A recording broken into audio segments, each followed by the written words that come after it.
যে কোনো নির্বাচনের আগে দৃশ্যমান বিচার কার্যক্রম ও জুলাই সনদের বাস্তবায়ন দেখতে চান বলে মন্তব্য করেছেন জাতীয় নাগরিক পার্টি এনসিপির আহ্বায়ক নাহিদ ইসলাম। আজ রাজধানীর বাংলা মোটরে জাতীয় নাগরিক কমিটির কার্যালয়ে আয়োজিত এক সংবাদ সম্মেলনে তিনি এই মন্তব্য করেন। নাহিদ ইসলাম এ সময় বলেন, জুলাই ঘোষণাপত্র ও জুলাই সনদ আলাদা।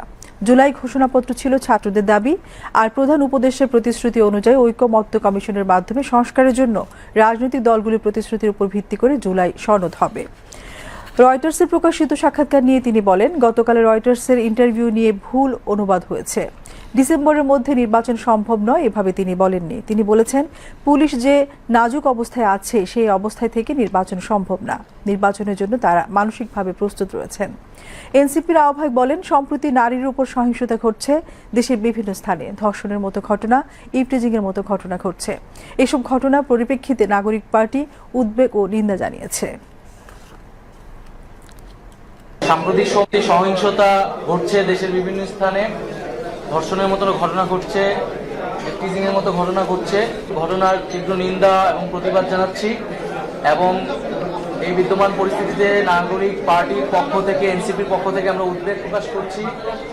অন্তর্বর্তীকালীন সরকারের প্রতি আহ্বান জানাচ্ছি, জনপরিসরে যাতে নারীর নিরাপত্তা নিশ্চিত করা হয় সেজন্য সরকার যাতে কঠোর অবস্থান গ্রহণ করে, নারী নিপীড়নকারীদের যাতে দ্রুত সময়ের মধ্যে যথাযথ বিচারের আওতায় আনা হয়। কেবলমাত্র নির্বাচনী জাতীয় নাগরিক পার্টি বা এনসিপির এই মুহূর্তে একমাত্র দাবি নয়, আমরা গণপরিষদ বা জাতীয় নির্বাচনের কথা বলছি, কিন্তু তার আগে আমরা দৃশ্যমান বিচার কার্যক্রম দেখতে চাই এবং যে ঐক্যমত সংস্কারের জুলাই সনদ, যেটাতে সবার স্বাক্ষর হওয়ার কথা, জনগণ দেখতে পাবে কোন রাজনৈতিক দল জনগণের রাষ্ট্রের সংস্কারের পক্ষে আছে বিপক্ষে আছে, সেই জুলাই সনদটা আমরা নির্বাচনের আগে কার্যকর হিসেবে দেখতে চাই। এই সময় এনসিপির সদস্য সচিব আক্তার হোসেন জানান, আগামী 10ই মার্চ সোহরাওয়ার্দী উদ্যানে সারা দেশের শহীদ পরিবার ও আহত পরিবারের সাথে ইফতারের আয়োজন করবে এনসিপি। এছাড়া 11ই মার্চ দেশের বিশিষ্টজন, ব্যবসায়ী সহ অন্যান্যদের নিয়ে ইফতারের আয়োজন করা হবে।